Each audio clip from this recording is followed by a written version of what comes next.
Welcome back to the podcast. Today we're going to talk about dog bites. That's why we titled this, So Your Dog Bit You, Now What? So you've gotten these texts before. Yes. I'm blocking my whole face there. You've gotten these texts before of basically, it's almost always clients who are not following any of the guidance that you've given them, and it's resulted in them getting bit by their dog. Yes. What is kind of like your initial reaction? Because when it comes to dog bites, a lot of emotions are involved. You get that whole concept of biting the hand that feeds you, and people, it seems like the immediate knee jerk is, I want to rehome them. That's typically how you find out about it, is they say, do you know anybody that is looking for a dog because I want to rehome, whatever the dog's name is, because they just bit me, and then they'll follow it up with 13 photos of them getting bit. Yep. As if it's your fault and they didn't follow anything. And it's also now my job to rehome the dog. Yeah, so let's talk a little bit about how this whole thing goes down. How can we be fair about it? Yeah. How can we look at it objectively and really take everything into consideration? Look at what we might have done wrong, and then where do we go from here? How do we stop this from happening again? How do we feel safe in our own home with a dog? And maybe your dog hasn't bit you. Maybe you're concerned about getting bit. Maybe you're a pet professional who whether it be you're a pet sitter, another dog trainer, something like that. Like, what can you do in these situations to know what's happening, what's going to happen, and or even to advise your clients a little better when these situations do happen? Because this is probably the most difficult thing that we deal with in the dog training world, is when it hits the fan and it's like, where do we go from here? So if you want to take it over, let me know what your thoughts are on this. Yeah. So I think right off the bat, going along what you said before about like what they first say to me when this happens, is the other phrase that they'll say is, it came out of nowhere, which is not always, but it's usually the first thing that is said. Right. And that's what's said. That's not what's factual. Yes. So really, with what I do, because what I do is basically therapy for dogs, I know that that's not true. I know that it doesn't come out of anywhere. If your dog is struggling and is showing behaviors that are questionable, or they've been to negative reinforcement training, or aversive training, then it's not out of nowhere. Right off the bat, it's not out of nowhere. You've seen these behaviors before, and that's why you did X, Y, and Z, or that's why you've done the training, or why you were concerned to begin with. So it wasn't out of nowhere. When we run our classes, and we talk, when I do our body language section of our classes, our in-person classes, I always describe it as like a ladder, and the dog's going to escalate. So they'll see behaviors that they've seen prior that never escalated to a bite for whatever reason. And the further you push a dog, the more you make them uncomfortable, and the more you ignore those steps on the ladder, the higher on the ladder they're going to go, and it's going to escalate and escalate. So that's why I guess it's perceived as coming out of nowhere, because I've been in this scenario so many times, and then X, Y, Z happens, and we've never actually gotten to a bite, and now all of a sudden they bit me. Yeah. And in reality, that the dog is working up the ladder of escalation. Yeah, 100%. So. And another point is that dogs don't bite for no reason. They don't. It's just not what they do.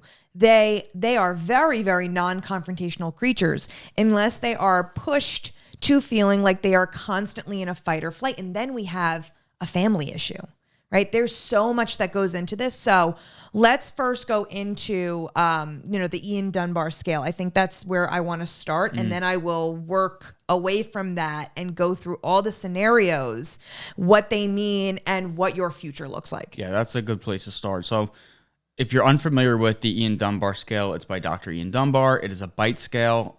It's used all over the place in the professional world for assessing bites and assessing basically how adoptable or how safe this dog is to be out in public, and whether or not it poses a risk to public health. So it's an assessment of the severity of biting problems based on objective evaluation of wound pathology. So what does that mean? That means that basically by looking at an image of the wound, if you show us a picture of the wound, we can tell you what level of a bite it is. And then based on that level, you kind of have a little bit more guidance on whether or not this is a dangerous dog or this was an active defense. So it's on a level 1 through 6, 1 being the no skin break, like very minimal damage whatsoever. 6 being the victim is dead. So it goes the full spectrum of possibilities. Yes. So level 1 is obnoxious or aggressive behavior, but no skin contact by teeth. So we see that a lot with puppies. You might see this with a really immature dog on leash who's just jumping and jumping. Overstimulated. Right. And then the only difference between level 1 and level 2 is that skin contact by the teeth happens, but it's important to note that on a level 2, skin contact by teeth, but no skin puncture. So the skin is not broken. Right. The skin may have like an abrasion. It allows for one skin nick less than 1/10 of an inch deep. And slight bleeding caused by forward or lateral movement of teeth against skin, but no vertical punctures. So forward or lateral movement of the teeth against skin is basically when a dog, picture a dog snaps at your hand, and at the same time their teeth are making contact with you, you're pulling your hand away, you're creating that lateral movement and scraping their teeth against you. Whereas if you didn't move your hand, that probably wouldn't have happened. Right. It probably would not have broken skin. So that level 2 is what we see a lot in a shelter setting because you have overstimulated dogs that are just stressed out. They're reacting to other dogs. They're jumping at the leash, trying to bite the leash. They're accidentally primed for ridiculousness. And they're not looking to actually bite you. Yeah. Your hand or whatever has just gotten in the way. Yes. So now we escalate from a level 2 to a level 3. 1 to 4 punctures from a single bite with no puncture deeper than half the length of the dog's canine tooth. Maybe a laceration in a single direction caused by the victim pulling their hand away, owner pulling the dog away, or whoever's on the other end of the leash pulling on the dog, or gravity. We see that with little dogs who jump on and they latch on and then they fall. Yeah. So level 3 is about typically where shelters and rescues are going to draw the line. They'll allow it and they won't move forward. And then moving forward will be a level 4, 1 to 4 punctures from a single bite with at least 1 puncture deeper than half the length of the dog's canine teeth. May also have deep bruising around the wound, as in the dog held for X amount of seconds and bore down, or lacerations in both directions, which is typically seen when the dog will shake, like they do when they have prey drive and they're trying to kill whatever it is they're biting. Level 4 is where you start to get really uncomfortable with what the intention was behind the bite. And then level 5 and 6 are just not safe dogs to have out and about.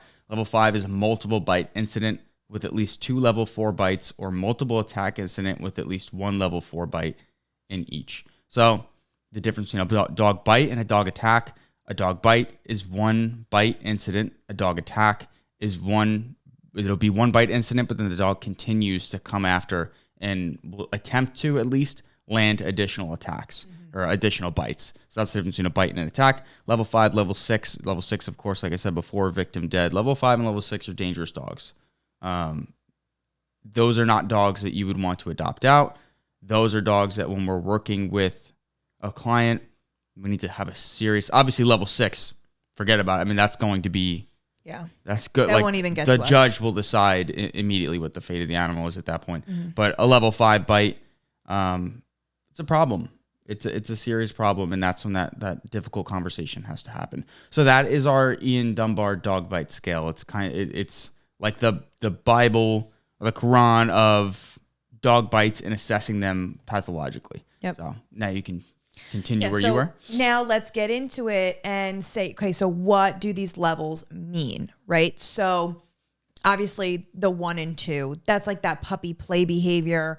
That could even be like a snap, like a warning bite, which I appreciate. As a trainer, people are like, my dog snapped at me. And I'm like, you're lucky. That's what you got, right? Especially if you were kind of provoking the bite in general. But we want to look at bite inhibition. I always say, did the punishment fit the crime? Did what you did or the scenario, whatever was going on, did the punishment that you got from your dog fit the crime that you committed, right? And this goes for dog on dog as well. For an example, a puppy is going after an older sibling dog over and over and over again. the older dog is growling at the puppy, letting the puppy know go away, showing teeth. Every single communication sign that this older dog can give the puppy is they are giving, and the puppy is over and over and over again ignoring it.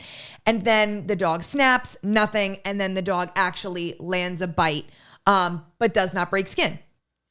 A lot of people will call me with this scenario and say, oh my God, my older dog bit my puppy. And I always say, give me this scenario. How did it all play out? And once we get into it, I'm like, okay, so I just heard all of that. That sounds completely normal to me. Like, as a trainer, I'm like, no, this is proper communication. And the only way for the puppy to learn is by the consequence and the communication from the older dog. And the older dog was very tolerant, very communicative, and did it perfectly and did not break skin, right? Like, yes, but they bit. Yes. And the puppy was not learning from all the other warnings. So this is what needs to happen. But now let's say that the dog, the puppy was, now this was actually a scenario that I had as a client. I always use it as an example because it really kind of shook me as a trainer too. I was like, okay, we have a dangerous dog here, where the older dog was on the couch. The new puppy simply walked by the couch, didn't even come on the couch. And the older dog actually attacked the puppy multiple bites. That crime was not warranted. That did not finish. That punishment wasn't warranted. Yes. It did not fit the scenario. It made no sense. So a lot of what we talk about as trainers is chemical imbalances and what we're dealing with. So that dog truly did have a chemical imbalance going on. That dog had been through a lot of trauma, a lot of abuse prior to getting adopted by this family. And they got a puppy and they shouldn't have. And that was one of the first conversations that we had because they called me after getting the puppy. And there are so many things that we can do as a family to be proactive and make sure that these things don't happen. So we're not setting up anybody to fail, right? That older dog was doing okay before the puppy showed up. So it's going through the scenario and what kind of transpired and how it happened. So getting a snap or a bite is not the worst thing in the world once we understand what the context was. So am I explaining that correctly? Yeah. I just want to throw in that the Dunbar bite scale is only for dog on human pathology. Yes. I was just using that as an example. No, I know. I just want to make sure nobody was going to get confused by that. Yes. So, okay. So let's use a human example. Let's say you are touching your dog's paw and they bite you to the point where you have multiple punctures. And that was the first time that ever happened. That does not fit, right? There are so many other things that your dog can do to portray to you that they are uncomfortable. Now, my question as a trainer is, have they done that and we miss the signs? That happens quite a bit. I have many, many clients that come to me and they cannot identify when their dog is stressed out, whether it's from them, another dog, another person. They are unaware. They think that their dog is completely fine. And it's actually kind of astonishing to me as a trainer that, it is, 2023 and we are at a point where people really don't understand their dogs yet.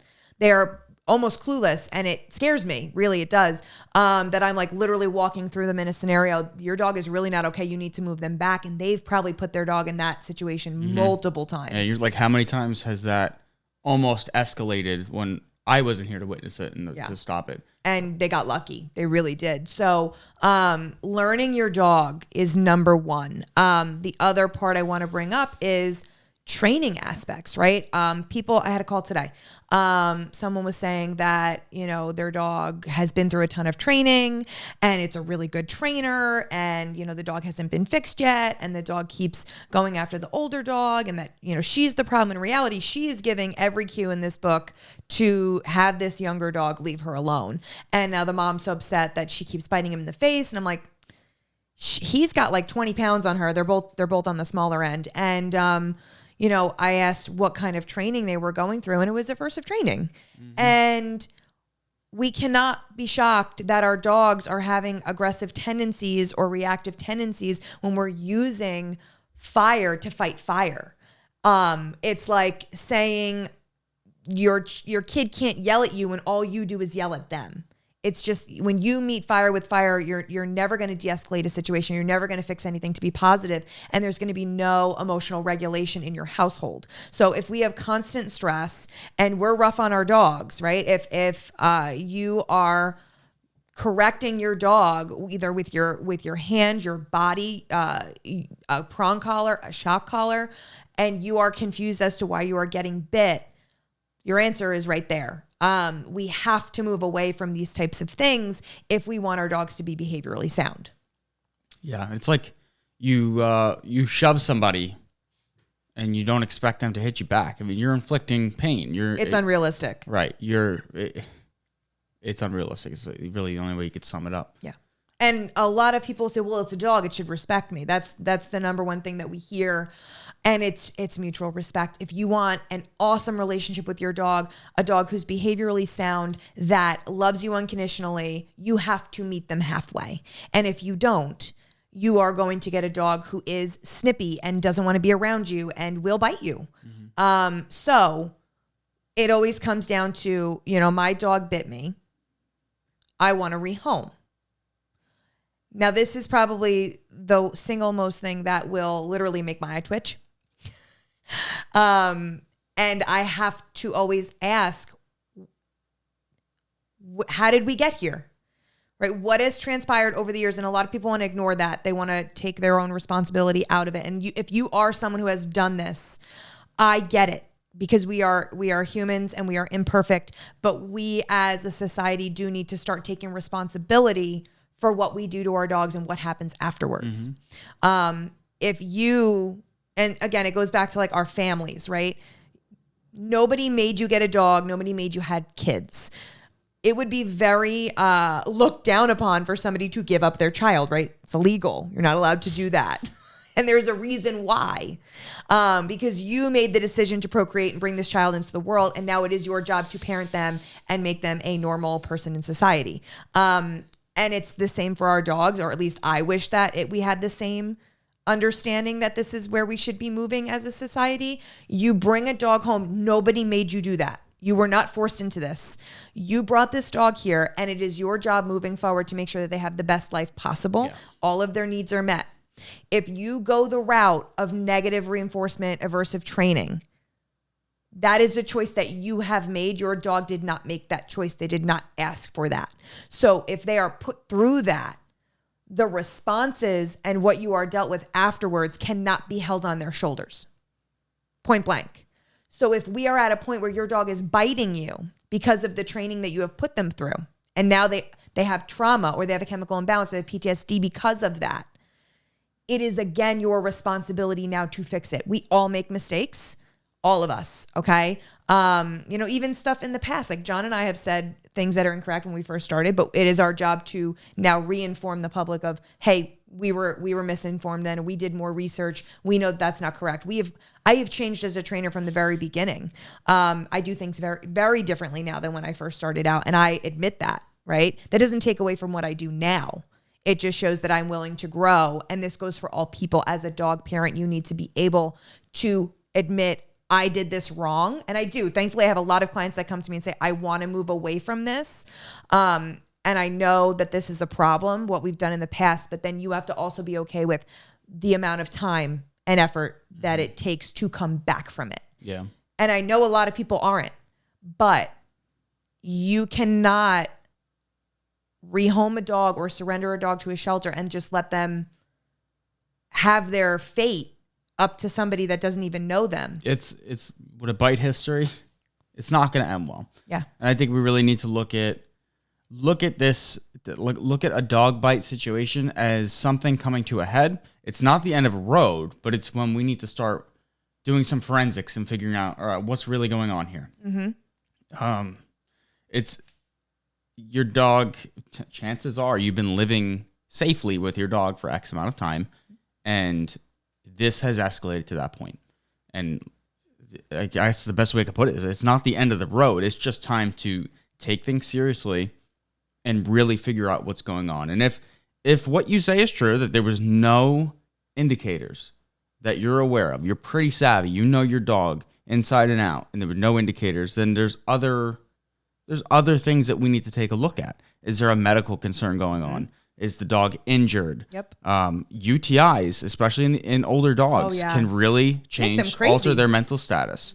Then look at antecedents, which are things that are going to happen before the incident. Were there landscapers? Is there construction going on next door? Did you have a bunch of company? What things preceded this bite incident that could have contributed to your dog skipping several steps on the ladder? And that's where you really need to put on your forensics hat. Or that's immediately where we go. When someone sends you that dreadful text or a phone call, we're immediately like, okay, let's pick apart the situation. What happened this time? You have to play detective. You need to, because it is very, very rare that dogs bite for no reason. 100%. So very rare. Do you want to go through the topics of bites and how they can kind of happen and what that tells us? Sure. Yeah. So I think I made some notes because I wanted to go through them. First thing is not the most common, I would say. Not respecting space or fear. So, husbandry type of stuff, cutting nails, releasing anals, bathing, touching them in places that they don't want to be touched, not respecting them when they're like sleeping or they're comfortable somewhere. Some dogs are not that happy-go-lucky dog that you're going to see that like belly rubs and they thrive on that. Some dogs are anxious right from birth, or they've been through trauma and they're not looking for that. That's not what makes them feel safe right now. They just want to feel like they can trust you, right? This could be a dog you've had for a really long time. It could be a new adoption. It could be really anything. Some dogs, like, they'll get the characteristic of being grumpy. There's a reason why that's happening. If we really want to dive into it, like I had someone today that's saying that the older dog was grumpy. Like, her brother had died a couple years ago and she's been depressed ever since. Think of your dog as the old man from Up. He had a lot to be grumpy about. Yes, he did, right? So if your dog is experiencing anxiety or sadness or uncomfortability on a daily basis, that's going to take a toll on them. A lot of dogs that come to me, they're not sleeping. Like, it comes out like a couple sessions in, oh yeah, they're really bad sleeper. And I'm like, so when is your dog actually sleeping? Yeah. And lack of sleep literally will change the pathology of the brain and really make them act differently. Yeah. We got to like take stress hormones into account. So many things, what they've been through, what their daily life looks like. So if they're uncomfortable and they're not a dog, like I thought, oh, they're very independent, like they're not a snuggler. There's a reason why. There is a reason why. So if you really do want to dive into that, reach out to us and we can like pick out apart the situation and really give you the lowdown on your dog, because there is a rhyme and a reason for all of these things. If their needs aren't being met, like if they're hungry, right? You were just saying like, what's really going on? Pick it apart. If they're uncomfortable because they're hungry all the time and you're not acknowledging that, that could really set them off too, right? So if you are not respecting your dog's warning signs, growling, whale eyes, looking away, shifting, walking away from you, and we're just making them do these things and endure, being fondled all the time, they're going to reach a limit, especially if they're getting corrected for, getting away or growling or whatever. That happens a lot. Especially with children in the picture. Yes. So like a kid comes over and pets a dog and the dog growls, most dog parents will yell at the dog.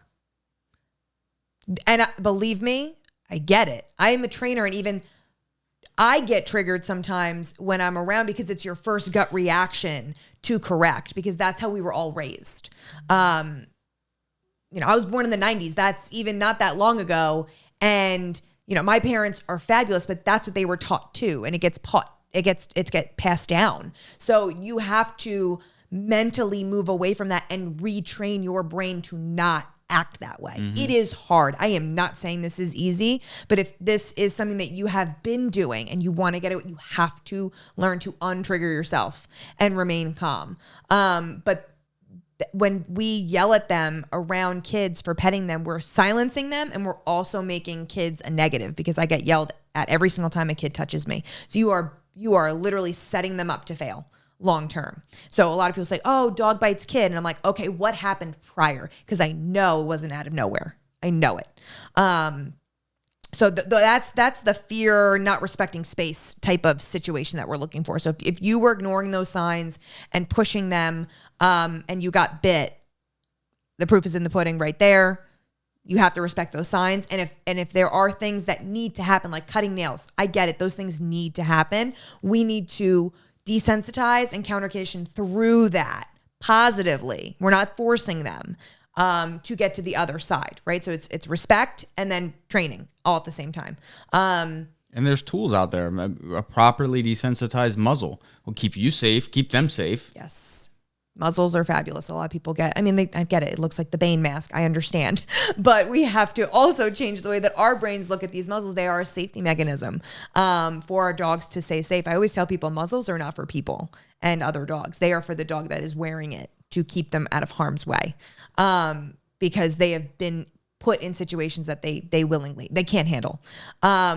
So the next part is guarding. Guarding is a big one.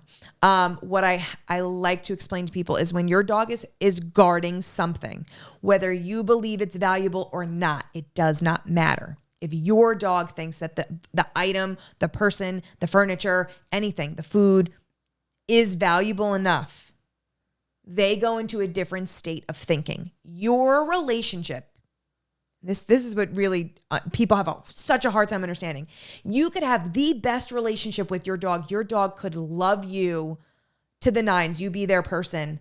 But if they are guarding something, I almost want you to picture your face vanishes, your relationship goes out the window, and you are just a vessel to them that is going to take the highest valued item from them.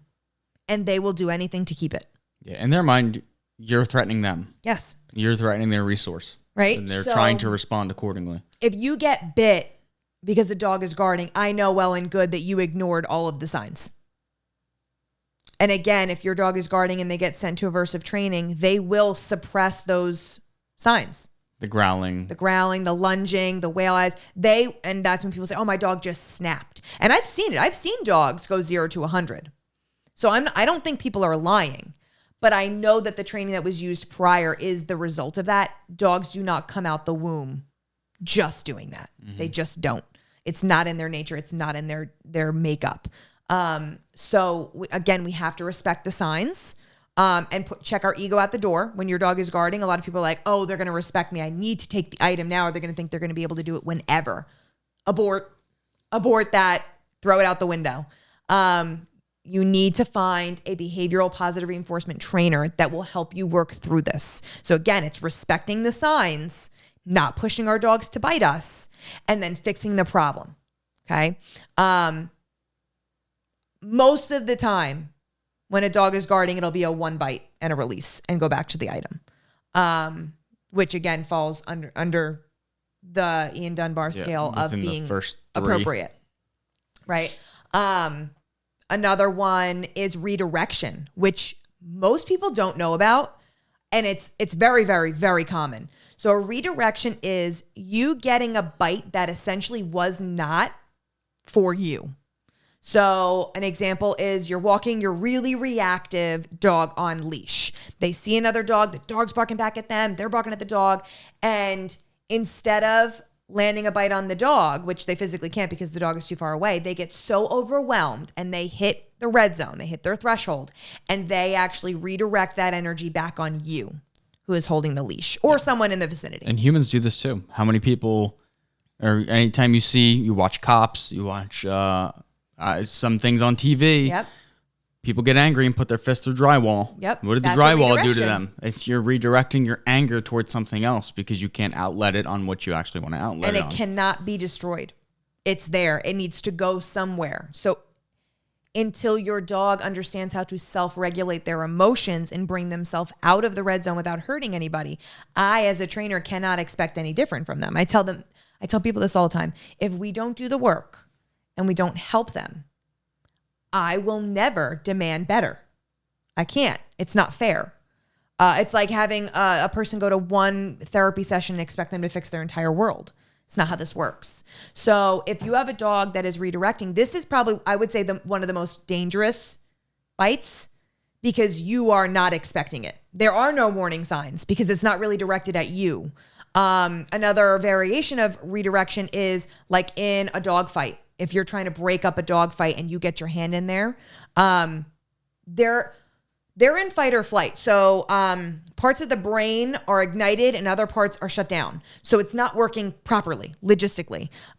They are in survival mode, and that's the only thing that matters. So if two dogs are fighting and you go to grab the collar of the dog, a lot of dogs will do this. This is extremely common. They will whip back towards you and get you on the hand or the leg because that's the closest thing to them.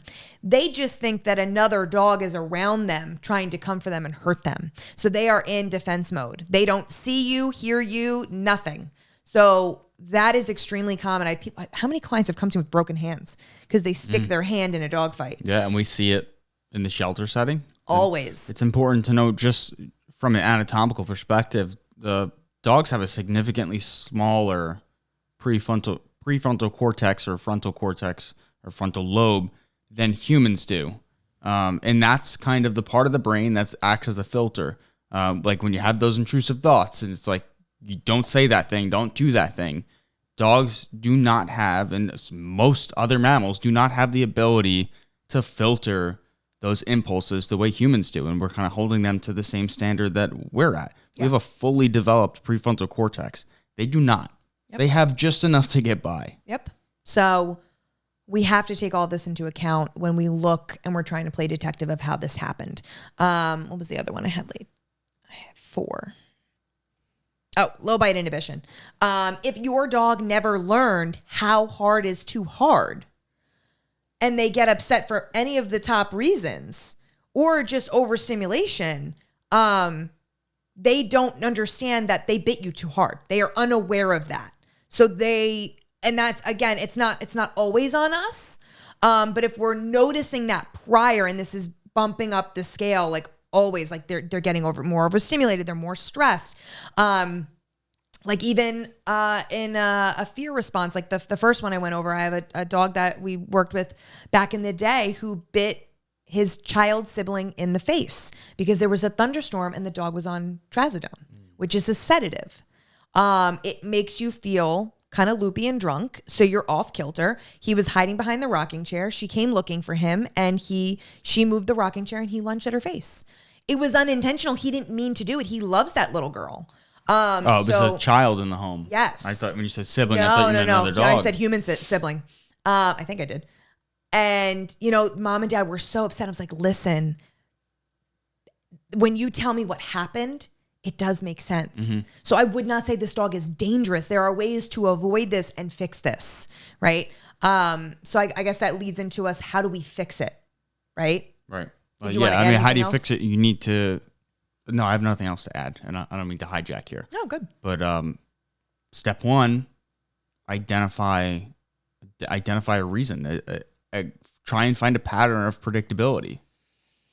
Yeah, absolutely. So that's usually where we start. The only other thing that I do first is go over what John was talking about before.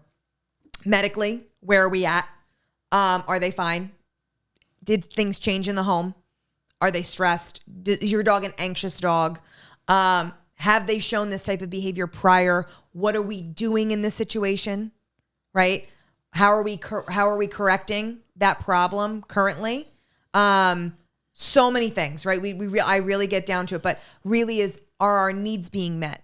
Because a dog who feels that their needs are not being met can be in a very different mental state than a dog who is.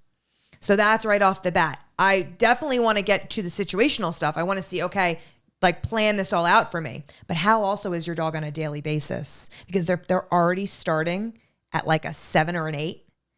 That additional situation is going to throw them right over the edge. And it's going to seem like it's out of nowhere. But if your dog is hanging on by a thread on a daily basis, that is a huge problem. So back to you. That was all I had on that topic. Okay.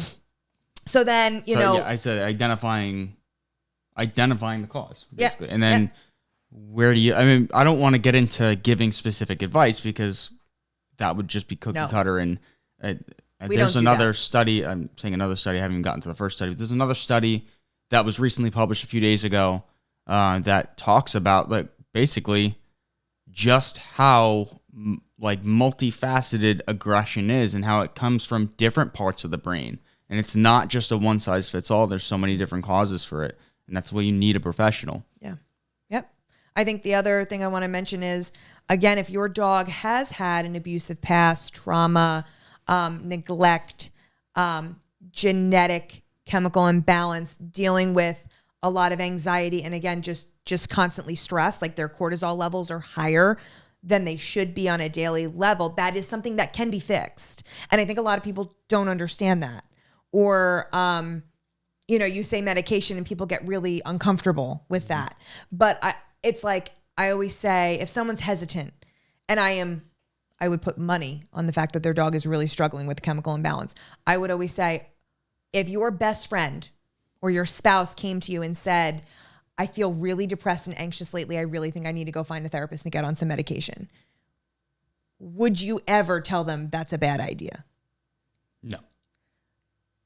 Never. And you would never make that decision for them, right? If they are an adult human being who can, think cognitively about what's going on in their life, and they're realizing there's a problem, your dog cannot speak for themselves. They cannot say, yes, I have a chemical imbalance. I'm having a serious problem here. It is our job to see where they're at and really understand that if we can help them, why would we not want to?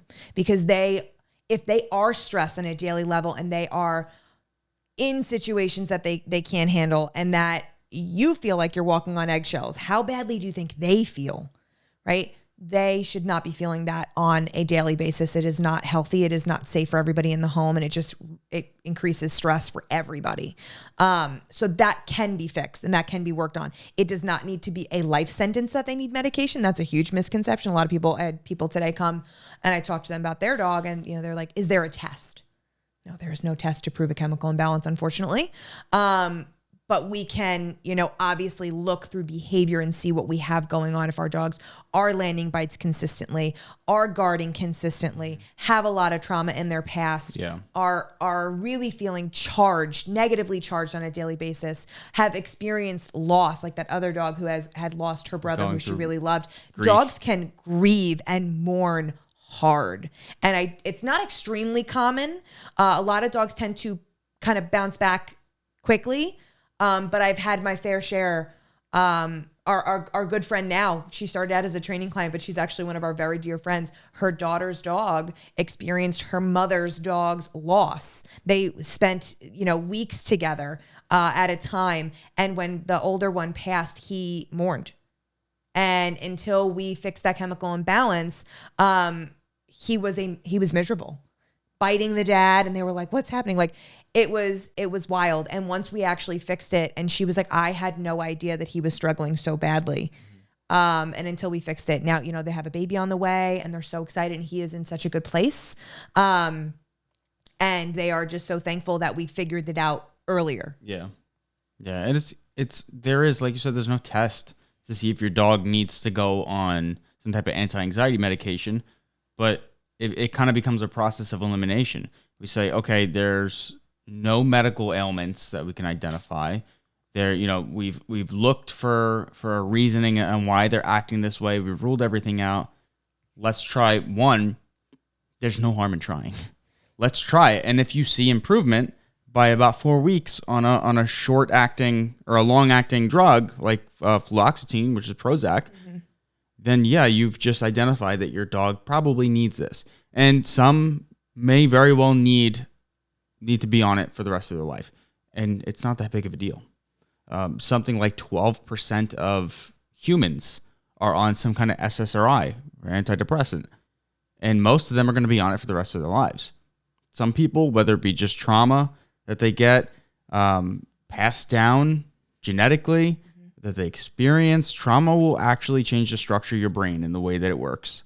And it happens happens to our dogs. And most dogs will go through more trauma in their first years of life. If they end up in the shelter system, they're getting abused, they are involved in dog fighting. you don't know what happened to them prior. If somebody chained you up and beat you every day, chances are you're going to have to be on SSRIs for the rest of your life if you get out of that situation. And we wouldn't expect stellar behavior from that person ever as a society. You would expect to be given grace. Yeah. And for whatever reason, and like I said before, we have a fully functional prefrontal cortex. Yeah. But for whatever reason, we're holding dogs to a higher standard and saying, I don't want a dog that's on medication. Fluoxetine's something like, depending on the size, and as long as you stay away from the chewable variety, you're looking at $15 a month tops. Yeah. 3 cups of coffee from Starbucks. Yeah. To level your dog out and give them a better quality of life. I don't understand why people get so personally offended and so emotionally involved in that kind of decision when it's just, what's the alternative? You're going to euthanize your dog or send him to the shelter? Why don't you give them a fighting chance? I have some clients that are very hesitant from the beginning. I said, listen, I am not forcing you to do anything, but I am not going to, put your dog through what we need to get to the end right now. This is going to go a lot slower. Because I'm not going to put them in a situation where they're going to hurt themselves or somebody else. Mm-hmm. They cannot handle it, right? And 2, I'm not going to force it on you. But we need to find a happy medium where we can expect our dogs to grow, right? So what it is most people that are hesitant and they finally go with it because they understand that there is a problem. They try to rush the process. Because they want the dog off of the medication almost immediately. Yeah. And it's hard for me. With this is what I do on a daily basis. So for me, I'm like, they're so worried about the dog coming off the medication, but then they're also so angry that the dog is acting a certain way. And they're not putting 2 and 2 together that the medication could be completely dependent on the problem being fixed. If your dog has a chemical imbalance and their stress hormones are higher than they should be, they will not be able to act appropriately. Or the other way around, the solution to the problem, medication might be a prerequisite to solve that problem. Yes. That's what you're saying. Yes, that's exactly what I'm saying. So if your dog is in a place where they can't function, the problem, I can't fix a chemical imbalance by waving a wand, and neither can you.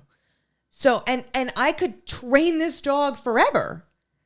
And people say, oh, I see no difference. I see no difference. I see no difference. And I'm like, I know there's no difference because they are not able to take any of the positive training that you have thus changed with working with me, because when they are in fight or flight, they legitimately can't hear you. You are nothing to them.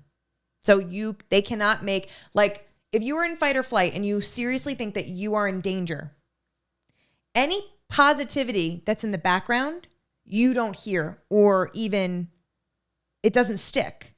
It's almost like it didn't happen. I used this example the other day, because you remember this. I was having a really rough day. Like I was having a panic attack. I was in a really rough shape. And I didn't remember part of my day. I don't remember. It's like when you drive and you're upset and you don't know how you got home. It's autopilot. Your brain does not remember what happened because it was in someplace else. So if you're putting all this effort into all these training methods that I'm telling you to do to change your dog's reactivity or aggressive tendencies, and they're not in a place to absorb it, they will not. It'll be a waste of time for you, and it'll put them through more traumatic situations without being able to handle them. Mm-hmm. So a lot of people ask me if I really truly think a dog needs medication. That's the only way.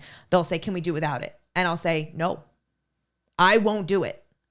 And that's fine. That's if you believe the dog needs it. If there's a dog who I believe like CBD could help, or there's other things that we could do to reduce anxiety, like simple things, like don't go to the dog park anymore. Yeah, if there's just a blatant cause to it, then then we eliminate those things and we make sure their needs are being met. That's why I always go to the needs being met first and like what their day looks like. But if they really have a chemical imbalance and they're stressed all the time in the most calm situation, that is a problem, and that needs to be changed for them to succeed and to be happy, and that's the goal. If we have a happy and healthy dog, we have a non-dangerous dog. Mm-hmm. That's really what it comes down to. We have a predictable dog. We have a predictable dog. If our dog is happy and healthy, you will not see barking, lunging, growling, biting, negative guarding. Like, you won't see it Yeah. You won't. And like, even if you are always going to have that dog that if you touch their paws, they're going to bite you, at least you know if you touch their paws, they're going to bite you. Yep. You got That's exactly predictable. You got exactly what they told you they were going to do. That's all we can ask is that the outcome is going to be predictable. Like Pudge. Like Pudge. Like our own dog. Yep. She is genetically, she's a hoarding dog. So her parents were cousins. They were not supposed to mate together. She is one of 276 dogs in a house that all started from 7 dogs. So highly, highly inbred. Yes. So we know that cutting her nails is a huge trigger for her. Huge. And to this day, we work with her so much on making it the most positive thing in the world. And we've made great strides. But I still know that she may bite me. Mm-hmm. And if she did, I would never blame her. I would never get upset with her. I would never correct her for it because I'm doing something that she truly believes that could kill her. I believe she has the fear in her eyes when it happens sometimes. And I feel so bad. So we stop and we give her a breather and then we do like a nail a day type of thing. We don't want to overstress her. But we know that about her. Yeah. We know that. And we say to our toddler, he's 3, sometimes he can be rough on her. And we tell him consistently to leave her alone. Don't jump on the bed like that. You're going to scare her. And I've told him how many times, till I'm blue in the face, if she bites you, I won't be mad at her. Yep. I will not, because she gives you every warning in the book.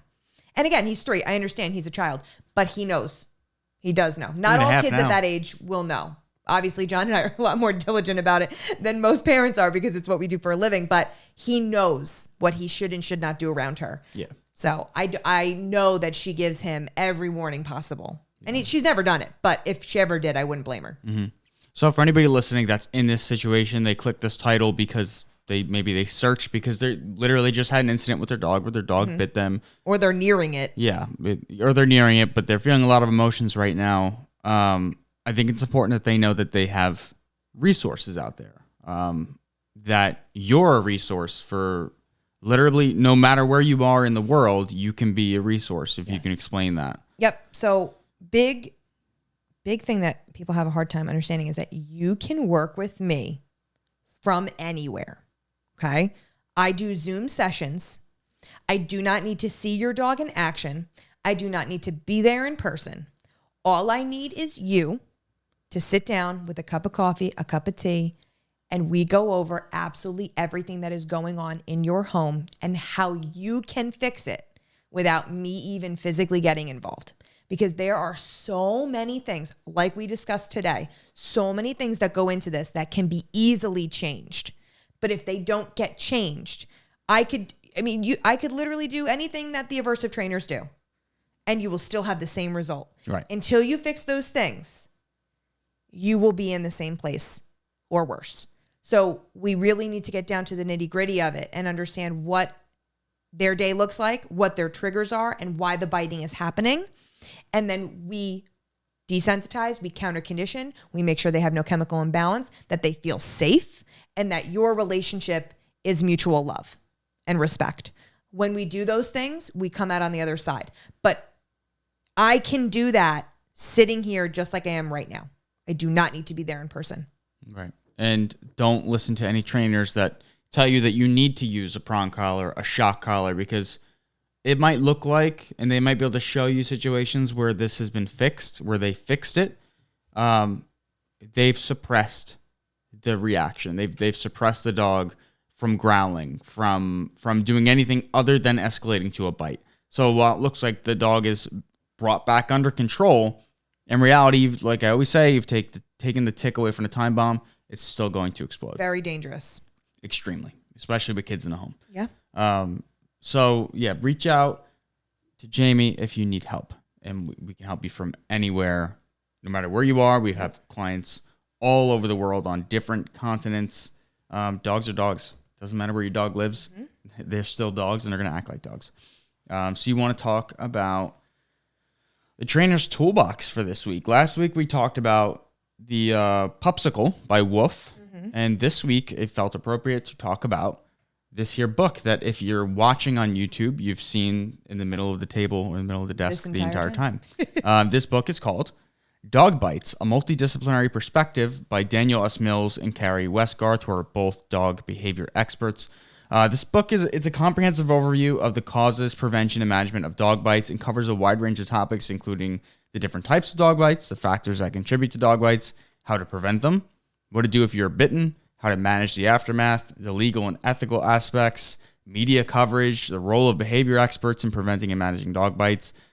The book is written in a clear and concise style, is well referenced, and is a valuable resource for anyone who wants to learn more about dog bites. This book was actually a recommendation by Mike Shikashio. He posted it. If you know, he's aggressivedog.com. He is like one of the top dog aggression trainers, or training dog aggression trainer outers, you say. He deals with dog aggression all the time. We're actually headed to his conference in Chicago in just a few weeks on dog aggression. Coming up quick. Yeah, but he posted this book a few months back as a recommendation. And it's something that every pet professional or owner of an aggressive dog should have in their toolbox. And I'll link a copy where you can get a copy of this in the show notes if you are interested. But again, it's Dog Bites, a Multidisciplinary Perspective by Daniel S. Mills and Carrie Westgarth. And it's hefty. I'm trying to see the page count. You still need to read this. You need to start digging into this. I do. But it's like somewhere. All right, so I'm in the indexes right now. Okay. We are at about 430 pages. So there's so much information. It's also broken into sections. So like it'll be health issues, like I said, media coverage, investigation. So it's all about the different disciplines related to dog bites, and not only how our society perceives it, but how we can deal with it, and how we can work as experts or with experts to address it. So that is our trainer's toolbox for today. Yeah. I don't think we have any listener questions. Let me just double check. But I don't think I put it up too late. I put it up like 20 minutes before we started. So I'm not sure that anybody had time to actually fill it out. No questions. So if you don't mind, I'll continue to talk. Yeah. And I'll get into a little bit of dog science, our old friend, the dog science topic. Yeah. I love it. So let's dive into some research that explores how dogs understand human pointing gestures. So the study is actually a thesis published at the University of Arizona titled "Do Dogs Understand Pointing Cues? How Gaze Affects Choices?" is by Leah Shadwar, Chaudoir. Leah, I hope I didn't tarnish your name with that pronunciation. The study's main goal was to uncover whether dogs truly comprehend pointing cues or if their response are just based on learned behaviors. Researchers wanted to find out if dogs view pointing as communication or simply a way to find food. The study involved experiments with dogs in two different conditions, ostensive and non-ostensive. And the ostensive condition, pointing gesture combined with additional cues were used, such as eye contact, high-pitched speech, using the dog's name. In the non-ostensive condition, these cues were excluded, focusing solely on the pointing gesture. During the trials, a treat was hidden under one of two cups. The experimenter pointed to the cup with the treat. The results showed that the dog in the ostensive condition, where the cues like eye contact and special vocalization were used in addition to pointing, were more successful at selecting the correct cup with the treat. These findings have significant implications for dog training. By understanding that dogs pay close attention to cues like eye contact and vocal engagement, trainers and owners can potentially enhance their communication with their dogs. Incorporating these cues during training might lead to more effective responses. Some considerations I made while reviewing this research included a relatively small sample size of only 22 dogs, potentially limiting the generalizability of findings. Variations in breed and individual differences were not fully considered, and the controlled environment might not fully replicate real-life scenarios. The study also focused on visual and auditory clues. It overlooked potential olfactory cues, which is the dog smelling the treat. Additionally, the dog's prior training experiences and the simplified cues used in the study might not fully capture the complexity of natural dog and human communication. All in all, the study reinforces the dogs have sophisticated understanding of our cues. It underscores the depth of canine-human communication and offers insights into more effective training methods based on a deeper understanding of how dogs perceive and respond to our cues. And as other research has shown us, there's actually some recent research from a few months ago showing that a combination of cue modalities is more reliable than just one. So if you want to read that thesis, it's really, really detailed. It's I think like 20 or 30 pages long. It's well done. I wish the sample size was bigger, but I will link to it in the show notes. So that's my dog science for this week. Awesome. So just yet again, it reinforces that, just like I always do, like always combining some type of gesture with a vocal, you'll always have a stronger recall of what it is that you want. Oh, yeah. So it's something to consider, especially if you're just training your dog at home. Something to consider. Do you have anything else you'd like to talk about? I don't think so. I think it's worth mentioning this week as well, since we're talking about dog bites, and anybody listening to this might be concerned or might be dealing with dog bites, and especially may have another animal in the house. Pet first aid. Oh, yes. Pet first aid. Like I mentioned last week, we have officially launched our online advanced pet first aid and CPR course. Completely online. Completely online, at your pace, broken into easily digested lessons. Takes about 3.5 hours to complete.